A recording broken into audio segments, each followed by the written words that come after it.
শ্রাবণ মাসের সোমবার শ্রদ্ধা ও ভক্তি ভরে শিবের পুজো করলে সমস্ত কলহ থেকে মুক্তি পাওয়া যায়। পুজোটা আমি আমার মতো করেছি, হয়তো অনেক নিয়মই জানি না, তাই যদি কিছু ভুল হয়ে থাকে ক্ষমা করে দেবেন। মহাদেবকে সন্তুষ্ট করতে স্নান সেরে শুদ্ধ কাপড় পরে শিবলিঙ্গের মাথায় শ্বেতচন্দন, জল, মধু, ঘি দিয়ে ভালো করে ধুয়ে তারপর দুধ ঢালতে হয়। খুব অল্পতেই খুশি হন মহাদেব।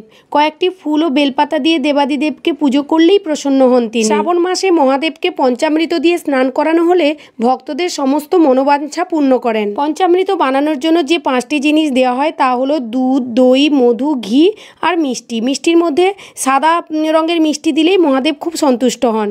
পঞ্চামৃতের মধ্যে যে দুধ দেওয়া হয়, দুধ হচ্ছে বংশ রক্ষার জন্য, আর দই হচ্ছে অর্থ ও সম্পদ বৃদ্ধির জন্য, আর মধু হচ্ছে সমস্ত দুঃখ কষ্ট দূর করার জন্য, আর রোগ নিরাময় ও কল্যাণের জন্য ঘি দেওয়া হয়, আর বুদ্ধি বৃদ্ধির জন্য চিনি বা বাতাসা দেওয়া হয়। রঙিন ফুল মহাদেবের খুব পছন্দ, তার মধ্যে ধুতরা, আকন্দ ফুল, এই দুটি ফুলের সঙ্গে তুলসীর মঞ্জুরি দিয়ে শিবকে প্রসন্ন করা হয়। বেল ও বেলের ফুলের খুব পছন্দ করেন মহাদেব। মহাদেবের পুজোর সময় অবশ্যই সাদা রঙের চন্দন দিয়ে মহাদেবের মাথায় তিলক করে দেবেন, তাহলে মহাদেব খুব সন্তুষ্ট হন।